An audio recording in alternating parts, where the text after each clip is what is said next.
Hi, my friends and family and enemies and lovers. This is a crazy little video called The Narcissist Mind is Quicksand. The awakened ones give thoughts wings.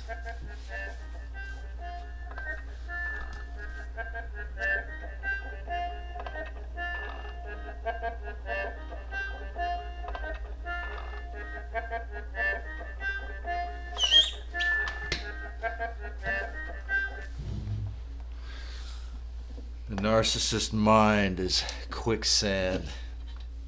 Like just as goofy as that loop was, like that.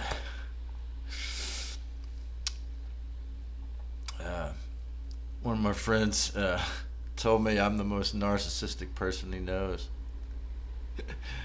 I think he meant looking at myself and making videos, looking at myself in the camera. Just that, the archetype. So, to the sick self or predator entity possessed mind of the narcissist, everything is pulled into a kind of emotional quicksand, which leads to a black hole called Abaddon, some say, where Lucifer and his vampiric inverted friends dwell, feeding off all those disgusting behaviors all these people do when they're possessed by these entities, and these behaviors of manipulation, triangulating, anguish, endless shit talking and derogatory remarks, and even the love bombing phase can be, totally transformed in their mind. And kind deeds they did for you in the beginning phase, or nice gestures. Nice gestures you do for them, even if you try to verbally walk on eggshells to not piss them off in the conversation. That covert or overt narcissistic psychopath person in your life will always consume every emotion you have. Every person who has this, at least if they have over 5 of the 9 traits, and every feeling. I mean, if somebody really has the NPD, or they're really possessed by these entities, every emotion you have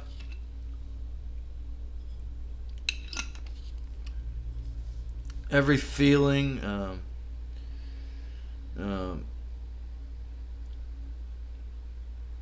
will be used for the narcissistic supply. The good feelings, or worse, loosh, your optimism, your good-naturedness, the real truth, and even stories they made up in their head of things that never even happened, will all be used against you. As someone has made a video about this subject called, because everything you say to this person, they're in a contest with you, they're competing with you, and you didn't know it, and the entities are going to use everything to divide you, your relationship they can, and try to consume you with guilt for things you never did, even in happiness, from happiness all the way down the scale of Dr. David R. Hawkins' energy scale, to anger and even depression, terror, and especially the low vibration of guilt. Pardon me, it's just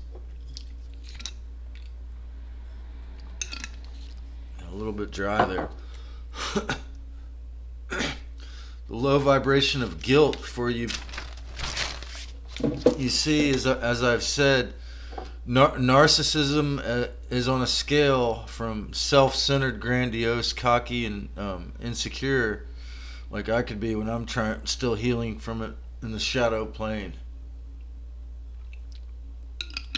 to a full-fledged possession by Lucifer, or you could call it the Demiurge, Yahweh, the Archons, the Elohim, or whatever name you want to give it, the ancient builders of the Matrix, the ancient narcissist who mastermind and drained and mined your brain in the Matrix. You see, it was said that the Demiurge the Demiurge made the world, or form, or the 3D material reality with all these boxes and the seeming necessity of all these things, but he didn't have a soul, or a respectful guiding spirit, like Christ, the real Christ.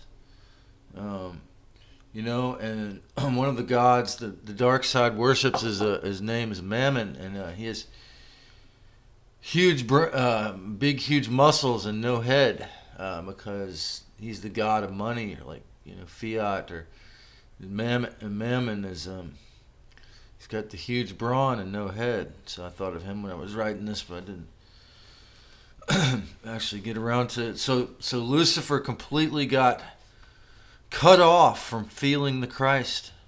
Sophia, his mother's love, the divine sacred oneness, the feeling of the divine mother's love.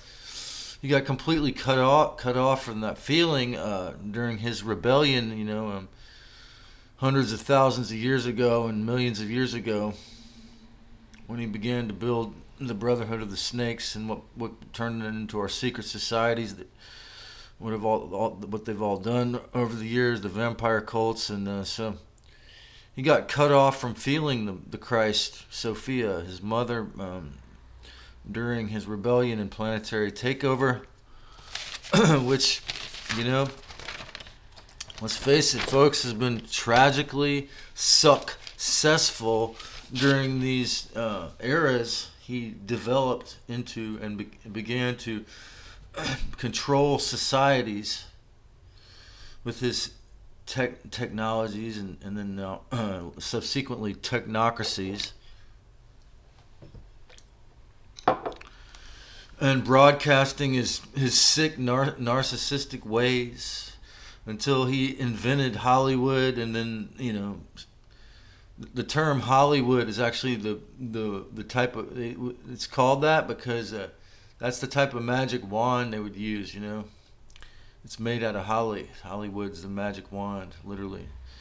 And so then they steered Silicon Valley to be as elitistic and governmental and covertly narcissistic as there possibly is, as it now is. The angry, socially suicidal, energy sucking, emotional quicksand voices of the dark ones are not the real you. They are not your real voice. Only another type of broadcast. It's coming from subconscious radio station 666, as I call it. Those angry, sucky, derogatory voices will suck it all like quicksand. The awakened ones, however, the awakened ones' minds will seem to give you thoughts wings. Every great enlightened spiritual master who has fully awakened from the somnambulism of the Matrix, if you're too obedient to it in Lucifer's mind cages, will actually be able to show you so much love. Their thoughts can seem to put wings on your dreams. Like if you found an actually enlightened master,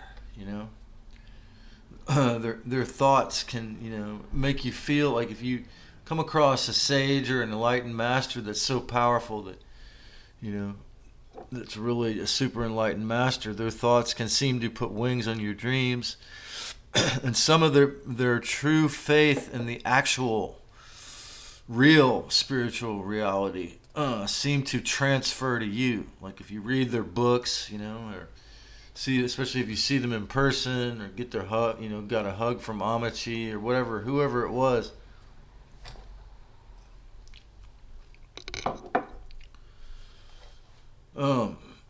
While the narcissists try to reframe every word and deed you have done to feed their, black hole, narcissistic predator entities in the black hole, the spiritually awake can reframe it all. On the other hand, for expanding awareness. Since the days when I began reading Carlos Castaneda books when I was 16 until I read every, I even read some channeled works like that were actually really good. I thought like Ken Carey's books to even movies by genius directors like say one of my favorites is Terry Gilliam's The Adventures of Baron von Munchausen, or Brazil, where he dreams he has the wings. And so to even master musicians like Frank Gambale or Matteo Mancuso, when it comes to guitar players, they can make music so awesome that you might feel as if it's helping you to grow back your own angelic wings, your own angelic side to flourish. If you listen to their music, because they're such geniuses, it'll kind of like their genius music might just like rub off on you. Humans are also we broadcast our energies. Terrence McKenna said we're like certain kinds of jellyfish that would their auras would broadcast they have different colors that were like that, and all these different emotional body things we have in our emotional body. So this is what I'm talking about here in this video. Really is the different awareness in the emotional body causes the individuals to go from sucking all the energy dry to feed the demons to actually helping you to grow your own wings, because they're so enlightened. So contrary to quite contrary to a narcissistic psychopath, whatever energies they broadcast come back to them in amazing ways, enlightened beings. So, and healings that can seem to help your ascension so much, your thoughts can seem to gain wings. I was spending the night or smoking a bowl of weed at the elementary school over a decade ago. And I couldn't make. Sometimes I couldn't make the bus home to Bonnie Doon, and I would just spend the night there. And this old man, who was a barber, interestingly enough, a bald-headed old man who was a barber from across the street, caught me there, and he said, "It's okay. You can do anything you put your mind to." And I wanted to add the caveat here that you don't do or think anything to cause harm to another. Ideally, that's the law. That's the law. You don't do or even think anything to cause harm to another sentient being.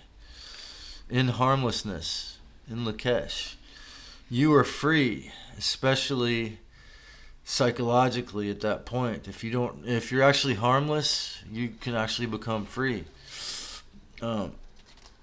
You can soar on wings of the divine inner heart, fire of an awakened soul living With respect in Christ Sophia's love, the awakened ones can truly fly free for the great in the Great One, because they remember to stay in the presence of the divine sacred one at all times. If you enjoyed this, if you haven't already, click subscribe. Give me a thumbs up, or tell me, have some comments. Follow me on Odyssey and Rumble for a deeper red pill. And if you have the courage, my family, create a great day or night or evening or wherever you are.